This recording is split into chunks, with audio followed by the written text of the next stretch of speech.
Курулушу башталган социалдык шарча Ас-Сафа Борбору коомдук бирикмеси тарабынан тургузулат. Ал 96 үй бүлөгө ылайыкташып, ар бири 4 батирлөө жашоочулардын ыңгайлуулугу үчүн жуунуучу бөлмөдөн тартып, эмеректер менен камсыздалып, короосу тосмолонот.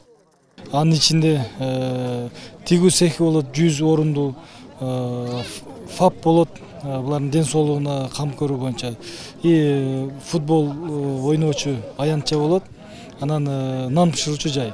Булар ошол ичинде эле жашабастан жумуш менен дагы камсыз болуп атат. Бул жерде 100 орун. Бул өтө чоң мындай жетишкендик десек болот, саамалык.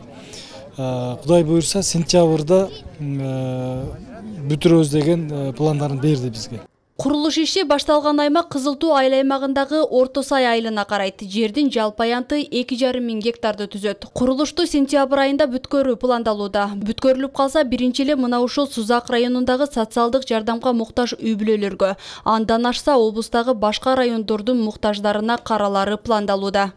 Шарча, Кудай буйрса, ушул Кызыл Туу айыл аймагында жашаган жесир аялдарга жана Сузак району боюнча ушул үй жок, каттоодо турган, үй бүлөсү жаш, турмуш шарты начар, жакыр, жесир аялдарга берилет. Бул жерде Кызыл Туу айыл аймагынан 50 же 60% берилет, калганы ушул район боюнча башка үй өкмөттөрдөн, Сузак району боюнча берилет.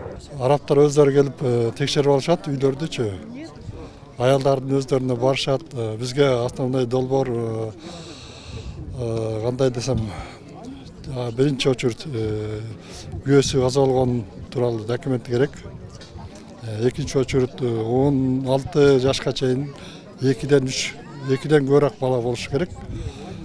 Анан кийин биз госрегистрден да териштиребиз. Ал жерде алардын ала турган жарандардын үйү, жери болбош керек. Чындыгында мындай жакшы саамалык айыл элин кубандырат. Анткени бул райондо көп жылдардан бери туугандарынын же болбосо ижарага үй алып, бала багууга же аны төлөөгө каражат таппай жүргөндөр көп. Атамдын үйүндө отурам, үйүм жок. Москвадан акамам келет. Үйпү караштырып чыгып кетпесиңби дейт. Мен айтам, эми отуруп турайын, эми убактылуу деп ошентип эле жүрөм. Жолдошум өтүп кеткен 8 жыл болду. Эки балам бар. Бизде муктаж адамдар аябай көп. Үй жоктор, ушу айрыкча жаш немелердин баардыгы үй жок. Квартираларда жашап, квартираларына пул төлөй албай ушундай кыйналып атышат да. Эске салсак, аталган коомдук бирикме Кыргызстанда 2015-жылдан тартып ишмердүүлүгүн жүргүзүп келет. Бул аралыкта республиканын аймагында 1212 3 бөлмөлүү турак үй куруп, үйгө муктаж жесир жана көп балалуу жалгыз бой энелерге берилген. Ал эми мындай шаарча Жалал Абад облусундагы 2-районго салынып жатат. Жаңылай Болотбекова, Жанызак Нурдавлет уулу, Сузак району.